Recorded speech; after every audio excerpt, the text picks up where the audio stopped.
Hey everyone, Psychotronic Squirt Gun coming at you with another comic book haul. Hope you're doing good out there. This one is from Danger Room Comics in Olympia, Washington. Yo, Danger Room probably doesn't open till 12. Yep, still waiting. I'm just gonna do the entire haul from that, and a couple eBays at the end. Yeah, and also my YouTube friend there, the Big Nothing.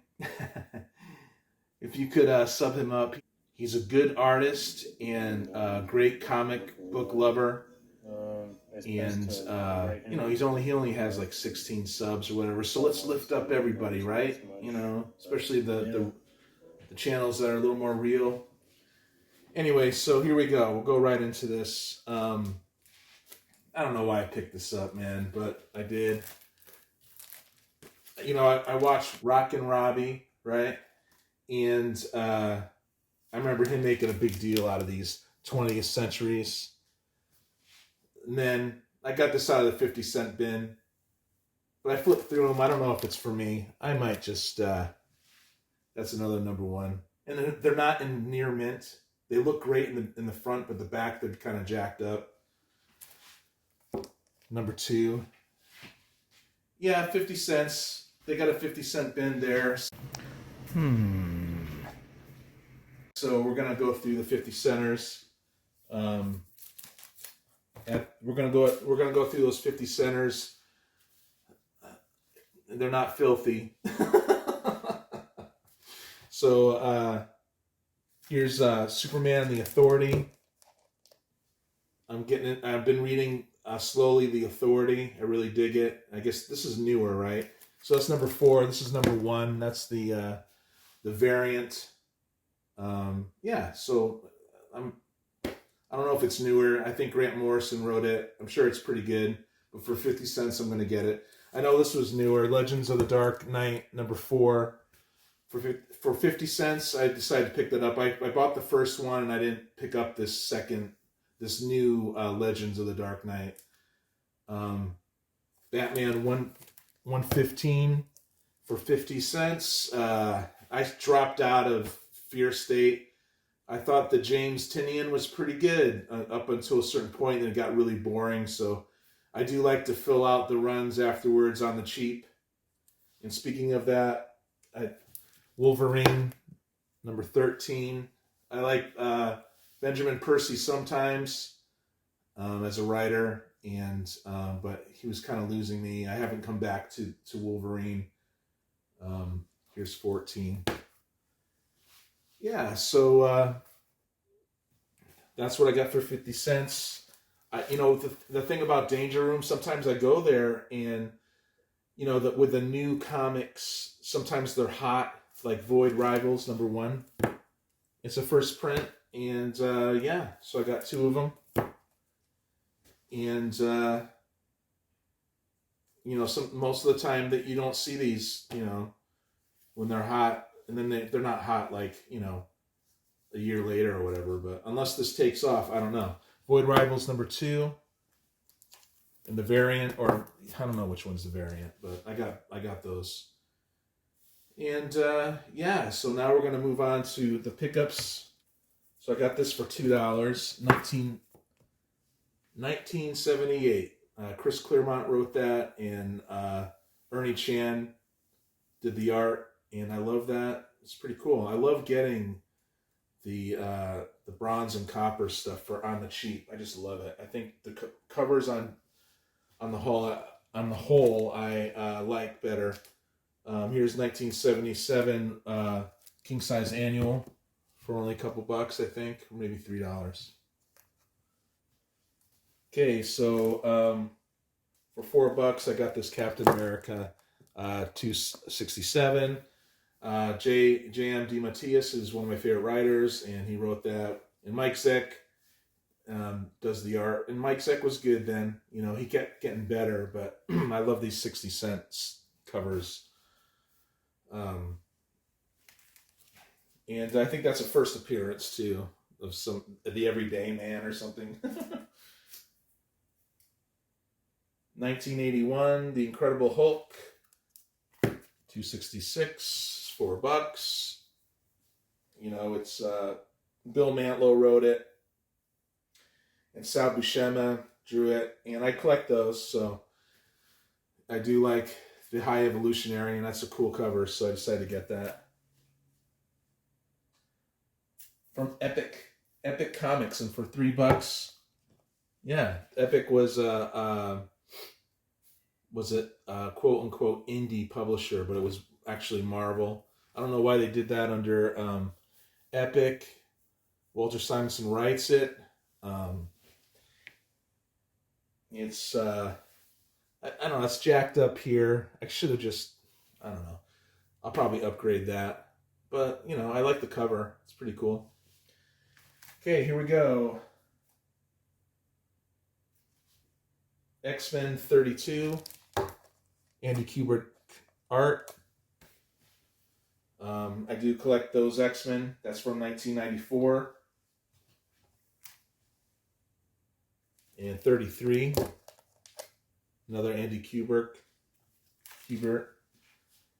I decided to just get this reprint. I love that. In fact, I'm reading Classic X-Men now, and I'm up. This is the next story, when Phoenix first arrives. You know, I'm waiting for that John Byrne art to kick in, and here's a reprint. Classic X-Men 20, and you know, I bring up John Byrne. I like John Byrne, actually. And this reprints issue 114 of the Uncanny X-Men. So I'm excited to read this.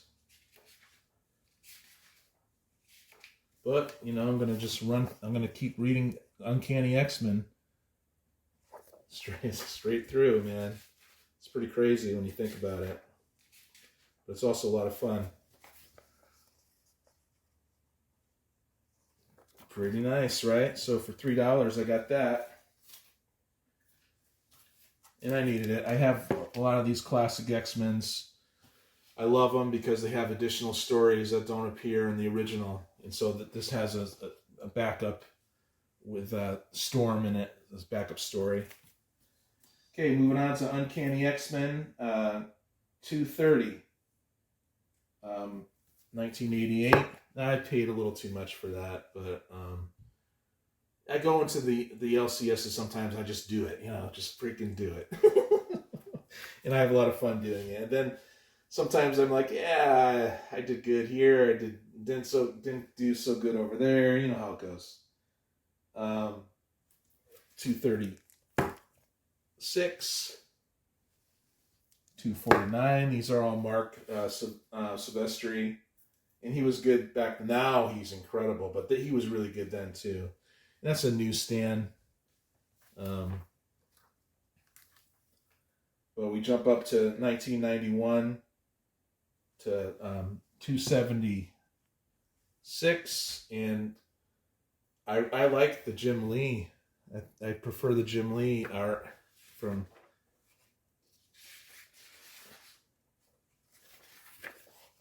this time. Pretty cool. And I wasn't collecting comics at this time. It's when I kind of dropped out. That happens to me a lot. I stop collecting the new stuff. The new stuff gets good. Come back. I get the tail end of what was good, and it goes. And they do. I don't know why. It ebb and flows like that. Especially BC.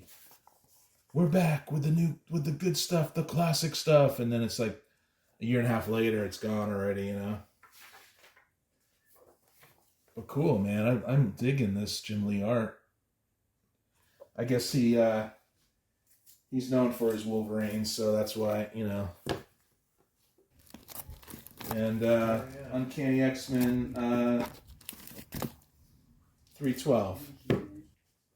You know, so $4. Yeah, I could have done better. But hey, I like to support the LCS. I do go online and get stuff cheaper, but I offset it. Okay, this was from an antique shop. Okay. It's called Lighthouse Antiques. Look out! Cool, this might be Dragon Claws number 5. Just might be Death's Head's first appearance. First appearance of Death's Head. Death's Head, supposedly. I'm not sure if it is or not. It might not be. Death's Head, though. I got this for like, I could have done better. I don't even know if it's his first appearance. He makes me laugh. I like him a lot. He comes from UK Marvel. 90s stuff that I missed, but Death's Head is cool. So supposedly that's the first appearance of him. We'll see. It didn't come up on this CLZ app, but the CLZ app isn't always right either. Okay, now we're going into 232, John Romita Jr., DeMatteis. I remember this one as a kid. And now we go into the Roger Stern run. I think that's the first Roger Stern, John Romita Jr. issue of Amazing Spider-Man. So that's 224. I'm definitely going to get all of that. And you probably, I don't know when I will ever get the first appearance of Hobgoblin. Right, Manny? Do you have it, Manny? 225, Amazing Spider-Man. So yeah, I got to go through and see if I have what I'm after, which was one of my earlier videos. Were about I got all the Roger Stern. I got so many of them, but I didn't have it. I did that a lot in the beginning. Okay, so now we're moving on to Daredevil. I just like, I think Bullseye presents well. But anyway, here's 1985. Daredevil 225. And Dave Mazzucchelli, I think I pronounced that right, did the art for that. And this was after the Frank Miller stuff, but they kept the grit going,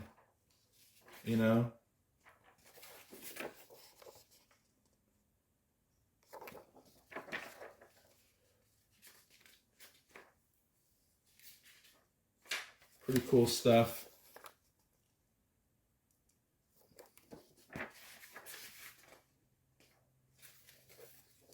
Oh yeah, I didn't get these from the LCS. This is the eBay, by the way.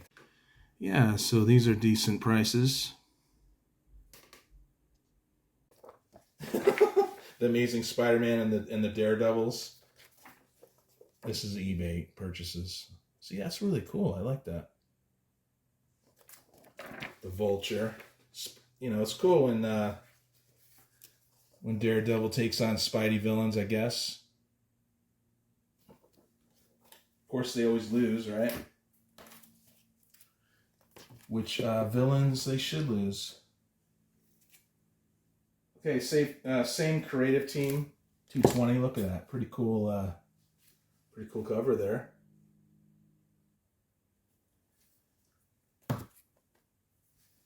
$198, pretty cool. I have that, but I have that, and no, it's actually duplicate. Which 173. So the duplicates go into my giveaways whenever I feel like giving away to a YouTube friend, or I hit like 100, another 100. I'm coming up 200. But I like to do it naturally, I like to get the subs naturally. Okay, and we'll end on some Frank Miller goodness, 172. I think that's a cool. That's one of the earlier Kingpin appearances. It's not his first one, but it might be his second Kingpin appearance as a Daredevil villain. Pretty cool stuff. Can't wait to read the stuff. I did start reading Daredevil earlier, but I might just pick it up at 150, yeah, 158, and go that way. Even though Frank Miller's not writing it, he's just drawing it. Which 158 and 159 is coming to me.